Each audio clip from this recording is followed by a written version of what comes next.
हर हर महादेव, देवों के देव महादेव के चरण में प्रणाम करता हूँ। दुर्गा माँ के चरण में प्रणाम करता हूँ। सरस्वती माँ के चरण में प्रणाम करता हूँ। गणेश भगवान के चरण में प्रणाम करता हूँ। गुरु भाई गुरु बहनों के चरणों में प्रणाम करता हूँ। गुरु भाई गुरु बहन कहानी शिव गुरु का है और भोलेनाथ का है। कहानी जब भगवान के हो रहा है तो कहानी को पूरा ध्यान से सुनिए। भगवान का शिव गुरु का गुणगान हो रहा है। गुरु भाई गुरु बहन तो आधा क्यों सुने? एक तो आधा सुनने से अधूरी ज्ञान ही होता है और भोलेनाथ का अपमान भी होता है। इसलिए भोलेनाथ का ही चर्चा हो रहा है, इसलिए कहानी को अंत तक सुनिएगा। कहानी बहुत ही दुख भरी और सुंदर अच्छा है और इस कहानी से बहुत कुछ सीखने को मिलेगा। एक गांव में एक भिखारी रहते थे। उसके 2 बाल बच्चे थे और एक अपने पत्नी, 4 गो थे। वो बेचारी बहुत ही गरीब थे। वो मांगता खाते आदमी थे। एक टूटा फूटा झोपड़ी बना लिए थे। उनके पास तो उतना पैसा नहीं था। पुराना टीना उना केला के ऊपर क्रिकेट टाइप के रख दिए थे, बांस बल्ली गाड़ के, कि ऐसा कि मान लिया जाए कि बारिश भी हो कस के तो बाहर बारिश न जा सके, अंदर ही में ही गिर जाए पानी। और अगर कल कस के तूफान आ जाए तो वो टीना भी उड़ जाए। लेकिन वो दोनों बहुत ही भोलेनाथ के भक्त थे गरीब भिखारी थे, लेकिन वो भोलेनाथ के बहुत भक्त थे। नाम ध्यान सब लेते थे और क्या करते थे कि रोज उसी गांव में 10 घर 5 घर भीख मांगते थे। अब खाने भर हो जाता था। अपने आके 4 बाल बच्चा भोलेनाथ के नाम लेके खुशी खुशी खा लेते थे और कल के लिए फिर कल सोचते थे। उसी तरह कुछ दिन बीतते गया। एक दिन उस गांव के जो मुखिया था वो बोला कि इस भिखारी को यहाँ भीख नहीं देना कोई, क्योंकि जब से देख रहा हूँ तो इसी गांव में भीख मांगता है और खाता है, न कमाता है न कजाता है। इसको यहाँ तक करो कि इस गांव से इसको भगा दो। नहीं इसको कोई पानी देना है, नहीं कोई भीख देना है। अब ये सब सुन के कोई भी उसको भीख नहीं देने लगा। जिसके दरवाजा पर जाता था वो कस के उसको ऊपर चिल्लाता था और नहीं कोई चापाकल से, मशीन पर से, कुआं पर से पानी लाने दे। ये आके कहे, भोलेनाथ क्या हमको परीक्षा ले रहे हैं प्रभु? अब मैं कैसे रहूं, क्या करूं? आज तक तो मैं कुछ करे नहीं, सब घड़ी आप पर विश्वास करे कि सबका नैया भोलेनाथ ही पार लगाते हैं। अब क्या करूं महादेव? उसी होते होते 4 दिन बीत गया। उनके बाल बच्चे और परिवार सब भूख से दम तड़प रहे थे। बोले अपने पत्नी से कि ये प्राण प्यारी, चलिए हम लोग चलते हैं इस गांव को छोड़ के। अब इस गांव में रहेंगे तो हम लोग को जीवन नहीं बचेगा। चलिए इस गांव को छोड़ के चलते हैं दूसरा गांव में, देखते हैं भिक्षा उच्छा मांग के अगर कुछ मिल जाएगा तो अपने बाल बच्चे को खिला दूंगा, क्योंकि 4 दिन से भूखा हुआ है। हम लोग के तो भूखा रह रह के आदत पड़ गया है। एक दिन खाते हैं तो एक दिन आदत रखता है, एक दिन खाते हैं तो एक दिन नहीं खाते हैं। कम से कम बच्चे लोग को तो खिला देंगे। कहा कि उसकी पत्नी की हाँ चलिए, और वहां से अपने 4 परिवार दूसरा गांव के लिए प्रस्थान हो गए। वहां चलते चलते देख रहे हैं कि कहीं को गांव नहीं मिला। दूर एक देख रहा है कि एक मशीन है, उसको पर सिंचाई उचाई कर रहा है एक किसान है। जो वो भी बुजुर्ग है, बूढ़ा है। वो लगता है कि कोई सेठ का कमियां है, इसी तरह काम कर रहा है। तो कहा कि रुको मैं जाता हूँ, वहां से पानी पी के आता हूँ और बच्चे के लिए भी लेके आता हूँ। वहां गया तो उससे पूछा कि बाबा मैं इस पर से पानी पी लूं? बोला कि हाँ हाँ पी लीजिए। कहे कि ये तो लग रहा है कि बहुत अच्छा सच्चा दिल के आदमी है, ये तो खिसियाते नहीं हैं। बोले कि बाबू बाबा हमने तो 4 दिन से भूखे हैं, मेरे 2 बाल बच्चे हैं, कुछ खाने के लिए नहीं है। अगर कुछ खाने के लिए है तो कृपया कुछ दे दीजिए, मैं बच्चे लोग के कम से कम खिला दूंगा, नहीं तो भूख से मेरा जान चला जाएगा। कहा कि रुकिए रुकिए, चलिए मैं अपने कोठरी में जाता हूँ, क्योंकि वहाँ जब खाना आता है हमको तो जो अगर सत्तू आता है तो कुछ निकाल निकाल के रख देता हूँ, ताकि जौन दिन नहीं आवेगा उस दिन उसको खा के मैं अपना पेट भर सकूं। अंदर गया तो देख रहा है कि थोड़ा थोड़ा पॉलिथीन में थोड़ा थोड़ा सत्तू, कोई में मिर्चाई, कोई में नमक, इसी तरह बनो जो बचता था एक मुट्ठी रख ले जाता था कि किसी दिन नहीं आएगा, चाहे लेट होगा तो इसी को पी के अपना जीवन यापन करूंगा। कहा कि लीजिए यही सब बच्चा है, ले जाके इसको दे दो बाबू, बाल बच्चे खा लेगा। कही कि ठीक है।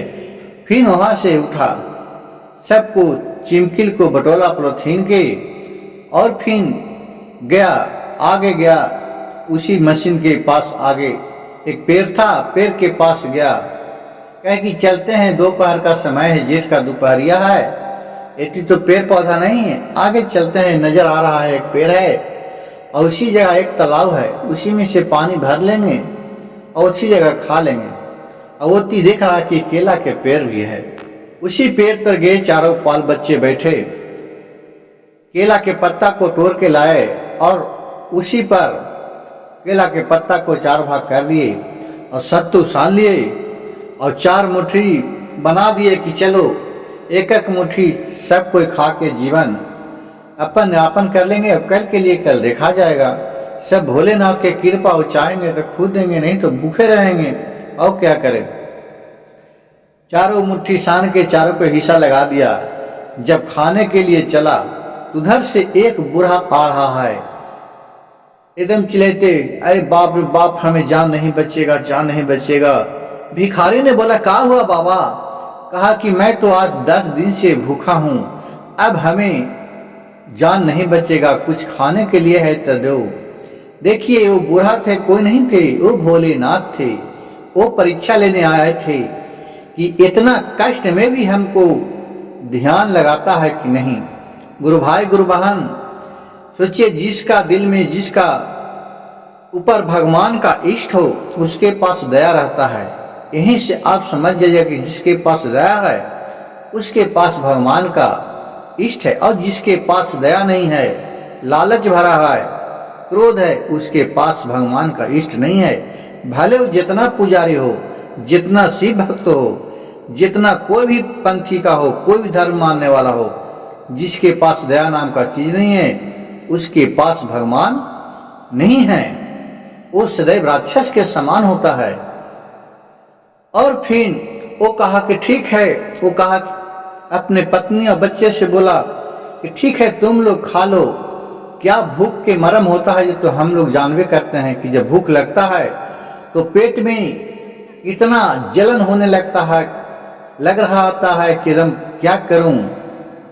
इसलिए हम लोग तो आदत पड़ गया है, भूखा मैं रह जाऊंगा, लेकिन बाबा अगर मर जाएंगे तो इसका पूरा पाप हम लोग पर लग जाएगा। इसलिए वो अपना भोजन, हिस्सा का भोजन, भिखारी था, वो बाबा को बोले कि हाँ बाबा आइए, लीजिए, खा लीजिए हमारे भोजन।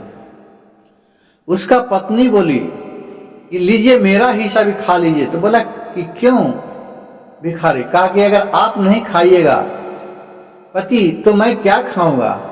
उसी तरह उनका बाल बच्चे था, वो भी कहे कि अगर पापा मम्मी नहीं खाएगी तो हम क्यों खाएंगे, वो भी अपना हिस्सा। चारों मतलब कि देखिए ये संस्कार है बाल बच्चे में, ये संस्कार देखिए।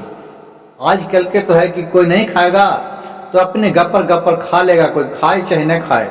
अगर पति ही नहीं खाएगा तो ये औरत गपर गपर लेके खा लेगा। आजकल ये हो गया है, लेकिन उसका संस्कार देखिए चारों का, कि जब पति नहीं खाया तो औरत भी नहीं खाई, अगर पत्नी नहीं खाई तो उसके बाल बच्चे भी नहीं खाए। वो चारों भोजन दे दिए साधु बाबा के। भोलेनाथ सब भोजन खा लिए और पानी पिए और बोले कि जुग जुग जियो, आप लोग, आपको भगवान सभी तरह का सुख प्रदान करे, आपको जन्मों जन्म तक आपका सुखी संपन्न रखे, ये कहते हुए और वहां से साधु बाबा चले गए। उसी जगह देख रहा है कि उधर से एक चूहा आया जो जूठा गिरा था।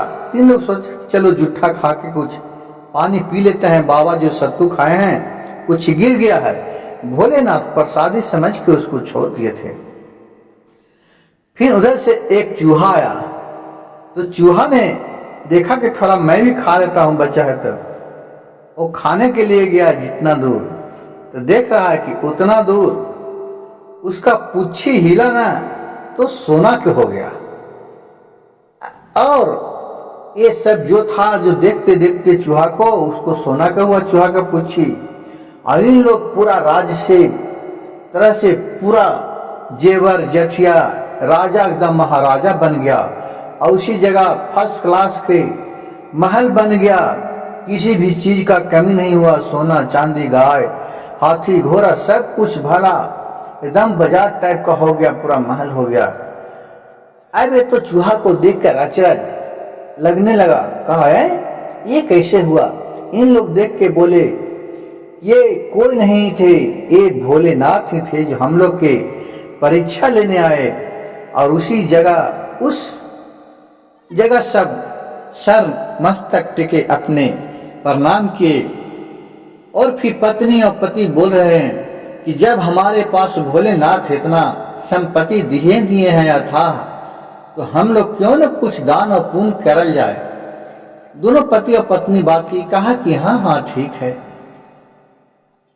तो बहुत भारी इन लोग भंडारा रखे और पूरा धूमधाम से शिव चर्चा कराए।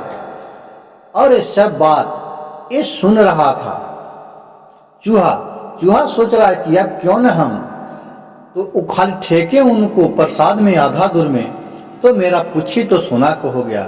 अब क्यों न मैं पूरा सोना के बन जाऊं, तो कितना सुंदर मैं देखने में लगूंगा।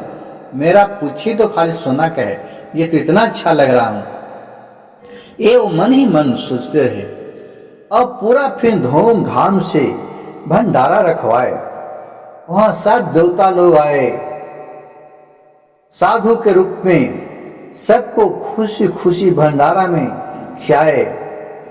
तो एक साधु से चूहा बोल रहा है कि हे बाबा, हम अब चाहते हैं कि हम इस भंडारा में खा के और पूरा मैं सोना के बन जाऊं। बाबा बोले चूहा से, बालक तुम एकदम मूर्ख है क्या। तो चूहा बोला नहीं नहीं, कैसे, मेरा तो आधा पुच्छी सोना का होगा, कितना अच्छा लग रहा हूँ। हाँ मैं पूरा सोना का हो जाऊंगा तो कितना अच्छा लगेगा, चलूंगा जिधर, कितना अच्छा सुंदर लगेगा। बाबा बोले अगर तू सोना का हो जाएगा तो तुमको चोर आएगा, चुरा के ले भागेगा, तुमको जान मार देगा, तुमको सुंदर के यहाँ बेच देगा, वो तुमको भट्टी में गला देगा, उससे तुमको जेवर बना देगा। कहा कि ना बाबा, हम तो सब तो ठीक ऐसी हैं, हम नहीं सोना के बनेंगे, हमको जीवन ही अच्छा है। इतना हमको करिए प्रभु कि हमको इस तन को छोड़ के अगले जन्म में कम से कम मैं भी मनुष्य रूप में जन्म लूं, ताकि भोलेनाथ के इस तरह का चर्चा करूं, ध्यान लगाऊं, भक्ति में भाव में लीन हो जाऊं। बोले भोलेनाथ साधु के भेष में थे, कहे कि ठीक है, तुम्हारा अगले जन्म में मनुष्य तन में ही जन्म होगा।